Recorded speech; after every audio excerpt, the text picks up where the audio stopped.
Hello hi ನಮಸ್ಕಾರ, welcome to food media. ನಾನು ಶರತ್ ಕುಮಾರ್. ಸ್ನೇಹಿತರೆ, ಪ್ರತಿಯೊಬ್ಬರ ಮನೆಯಲ್ಲಿಯೂ ಬೆಳಿಗ್ಗೆ ಮತ್ತು ಸಂಜೆ ಟೈಮಲ್ಲಿ ಹೆಚ್ಚಾಗಿ ಈ ಊದುಬತ್ತಿಯನ್ನು ಉಪಯೋಗ ಮಾಡ್ತಾರೆ. ಊದುಬತ್ತಿಯನ್ನು ಉಪಯೋಗ ಮಾಡದೇ ಇರುವ ಮನೆಗಳೇ ಇಲ್ಲ ಅಂತ ಅಂದ್ಕೊಳ್ತೀನಿ, ಅಷ್ಟೊಂದು ಉಪಯೋಗ ಮಾಡ್ತಾರೆ. ಹಾಗೆಯೇ ಪ್ರತಿಯೊಬ್ಬರು ಅಂದ್ಕೊಳ್ಳೋದೇನು, ನಾನು ನಮ್ಮ ಮನೆಯಲ್ಲಿ ಹಚ್ಚುವಂತಹ ಊದುಬತ್ತಿಯ ಪರಿಮಳ ಪಕ್ಕದ ಮನೆ ಕೂಡ ಹೋಗಬೇಕು, ಅಷ್ಟೊಂದು ಸುಗಂಧ ಭರಿತವಾಗಿರಬೇಕು ಅಂತ ಅಂದ್ಕೊಳ್ತಾರೆ. ಹಾಗೆಯೇ ಊದುಬತ್ತಿಯನ್ನು ಹಚ್ಚೋದ್ರಿಂದ ಮನೆಯೆಲ್ಲ ಗಮ್ಮಂತಿರುತ್ತೆ, ಮನಸ್ಸಿಗೇನೋ ನೆಮ್ಮದಿ ಅಂತ ಹೇಳಿ ತುಂಬ ಜನ ಅಂದ್ಕೊಳ್ತಾರೆ. ಆದರೆ ಈ ಊದುಬತ್ತಿಯನ್ನು ಪ್ರತಿನಿತ್ಯ ನಾವು ಉಪಯೋಗ ಮಾಡೋದ್ರಿಂದ, ಅದರಲ್ಲೂ ಕೂಡ ಹೆಚ್ಚಿನ ಸುಗಂಧ ಭರಿತವಾದಂತಹ ಊದುಬತ್ತಿಗಳನ್ನು ಉಪಯೋಗ ಮಾಡೋದ್ರಿಂದ ನಮ್ಮ ಆರೋಗ್ಯ ಹಾಳಾಗ್ತಾ ಇದೆ. ನಮ್ಮ ದೇಹದಲ್ಲಿ ಕ್ಯಾನ್ಸರ್ ಅಂತಹ ಮಹಾಮಾರಿ ಉಂಟಾಗಲಿಕ್ಕೆ ಒಂದು ಕಾರಣವಾಗ್ತಾ ಇದೆ. ನೀವು ಕೇಳಿರಬಹುದು, ಊದುಬತ್ತಿಗೆ ಇನ್ನೊಂದು ಹೆಸರಿದೆ, ಗಂಧದ ಕಡ್ಡಿ ಅಂತ ಹೇಳಿ. ಆ್ಯಕ್ಚುಲಿ ಈ ಗಂಧದ ಕಡ್ಡಿ ಮತ್ತು ಊದುಬತ್ತಿ ಅನ್ನೋದು ನಿಜವಾಗಿಯೂ ಬೇರೆ ಬೇರೆ. ಆದರೆ ಗಂಧದ ಕಡ್ಡಿಯ ಬದಲಾಗಿ ಈ ಊದುಬತ್ತಿ ತನ್ನ ಸ್ಥಾನವನ್ನು ಪಡ್ಕೊಂಡಿದೆ. ಆ್ಯಕ್ಚುಲಿ ಗಂಧದ ಕಡ್ಡಿ ಅಂದರೆ ಏನು? ಮೊದಲು ಏನು ಮಾಡ್ತಾ ಇದ್ರು ಅಂತಂದರೆ, ಈ ಗಂಧದ ಮರವನ್ನು ಸಣ್ಣ ಕಡ್ಡಿಯಾಗಿ ಮಾಡಿ ಅದನ್ನು ಹಚ್ಚಿ ಇಡೋರು ಒಂದು, ಅಥವಾ ಬೆಂಕಿಯ ಗೆಂಡವನ್ನು ಒಂದು ಪಾತ್ರೆಯಲ್ಲಿ ಹಾಕಿ ಅದಕ್ಕೆ ಸ್ವಲ್ಪ ಈ ಗಂಧದ ಚೂರನ್ನು ಹಾಕ್ತಾಯಿದ್ರು. ಇದರಿಂದ ಮನೆಯೆಲ್ಲ ಪರಿಮಳ ಬರ್ತಾ ಇತ್ತು. ಹಾಗೆಯೇ ಕೆಲವೊಂದು ಬ್ಯಾಕ್ಟೀರಿಯಾಗಳು ಕೂಡ ನಾಶವಾಗ್ತಾ ಇತ್ತು. ಇದು ನಿಜವಾದಂತಹ ಗಂಧದ ಕಡ್ಡಿಯ ವಿಷಯ. ಆದರೆ ಈಗ ನಾವು ಉಪಯೋಗ ಮಾಡ್ತಿರುವಂಥ ಊದುಬತ್ತಿ ಹಾಗಲ್ಲ. ಈ ಊದುಬತ್ತಿ ಉಪಯೋಗ ಮಾಡೋದ್ರಿಂದ ಸಣ್ಣ ಮಕ್ಕಳಿಂದ ದೊಡ್ಡವ್ರ ತನಕ ಪ್ರತಿಯೊಬ್ಬರು ಒಂದು ಸಿಗರೇಟನ್ನು ಸೇದಿದ ಹಾಗೆ. ಸ್ನೇಹಿತರೆ, ನಾನಿವತ್ತು ನಿಮಗೆ ಈ ಊದುಬತ್ತಿಯನ್ನು ಉಪಯೋಗ ಮಾಡೋದ್ರಿಂದ ನಮ್ಮ ಆರೋಗ್ಯ ಹೇಗೆಲ್ಲ ಹಾಳಾಗ್ತಾ ಇದೆ, ಇದರಿಂದ ಏನೆಲ್ಲ ಆರೋಗ್ಯ ಸಮಸ್ಯೆಗಳು ಕಾಣಿಸ್ಕೊಳ್ಳುತ್ತೆ, ಪ್ರತಿಯೊಂದನ್ನು ಕೂಡ ತಿಳಿಸ್ಕೊಡ್ತೀನಿ. ಅದಕ್ಕಿಂತ ಮುಂಚೆ ನೀವು ನಮ್ಮ ಚಾನಲ್ಗೆ ಹೊಸಬರಾಗಿದ್ದರೆ ಇವಾಗಲೇ ಸಬ್ಸ್ಕ್ರೈಬ್ ಮಾಡ್ಕೊಳ್ಳಿ. ಹಾಗೆಯೇ ಪಕ್ಕದಲ್ಲಿ ಬೆಲ್ಲೈಕನ್ನ ಕ್ಲಿಕ್ ಮಾಡಿ ಆಲ್ ಆಪ್ಷನ್ನ ಸೆಲೆಕ್ಟ್ ಮಾಡ್ಕೊಂಡು ನಮ್ಮ ಇದೇ ರೀತಿಯ ಪ್ರತಿಯೊಂದು ವಿಡಿಯೋಗಳ ನೋಟಿಫಿಕೇಶನ್ ಪಡಿಬೋದು. ವಿಡಿಯೋ ಮಿಸ್ ಮಾಡಿದೆ ಮೊದಲು ನೀವು ನೋಡಬಹುದು. ಸ್ನೇಹಿತರೆ, ನಾವು ದೇವರ ಮೇಲಿರುವಂಥ ಭಕ್ತಿಯಿಂದ ದೀಪವನ್ನು ಹಚ್ತೀವಿ, ಹಾಗೆಯೇ ಊದುಬತ್ತಿಯನ್ನು ಹಚ್ತೀವಿ. ಒಂದು ವೇಳೆ ಮನೆಯಲ್ಲಿ ನಮಗೆ ದೀಪ ಹಚ್ಚಲಿಕ್ಕೆ ಆಗೋದಿಲ್ಲ ಅಂತಂದ್ರೂ ಊದುಬತ್ತಿಯನ್ನಂತೂ ಖಂಡಿತವಾಗ್ಲೂ ಹಚ್ತೀವಿ, ಅದು ಕೂಡ ಬೆಳಿಗ್ಗೆ ಸಂಜೆ ಅಂತ ಹೇಳಿ.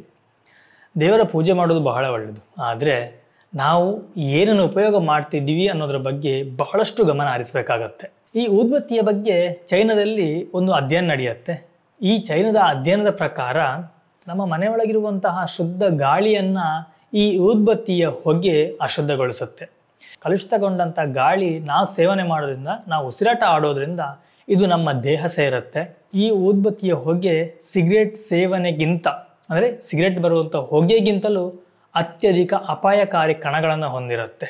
ಈ ಊದುಬತ್ತಿಯಿಂದ ಹೊರಬರುವಂಥ ಹೊಗೆಯ ಕಣಗಳು ನಮ್ಮ ದೇಹವನ್ನು ಸೇರುತ್ತೆ.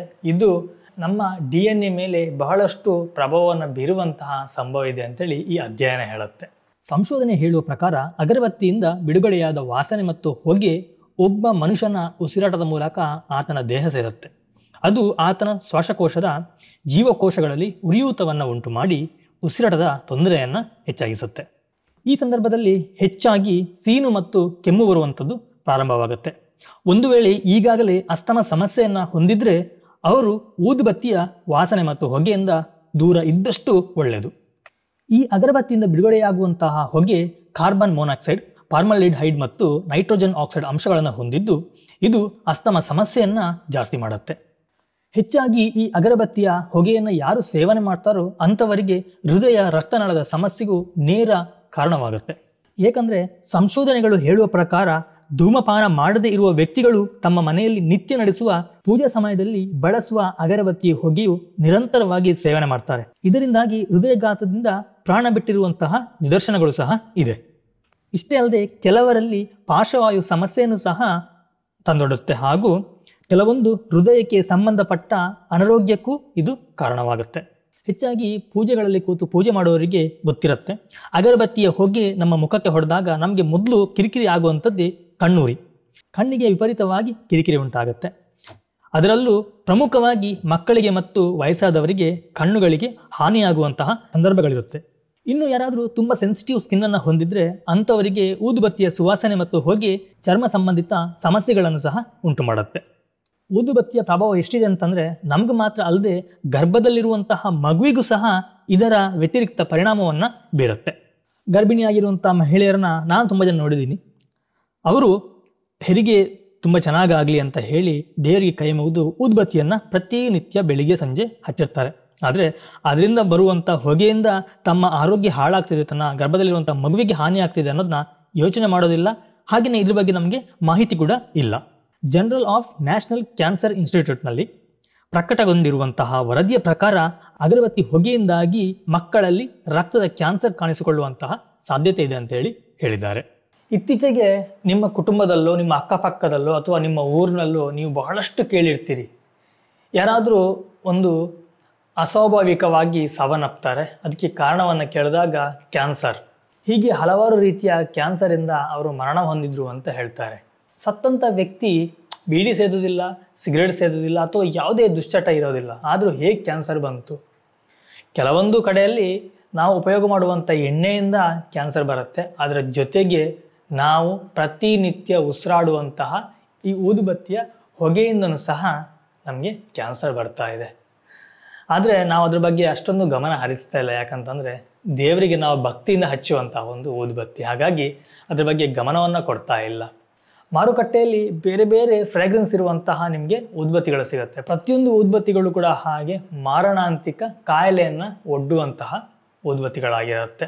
ನಾವು ನಮ್ಮ ಕೈಯಾರೆ ದುಡ್ಡು ಕೊಟ್ಟು ತಗೊಬಂದು ದೇವರಿಗೆ ಅಂತ ಹೇಳಿ ಊದುಬತ್ತಿಯನ್ನು ಹಚ್ಚಿ ಅದರಿಂದ ನಮ್ಮ ಆರೋಗ್ಯವನ್ನು ನಾವೇ ಹಾಳು ಮಾಡ್ಕೊಳ್ತಾ ಇದ್ದೀವಿ.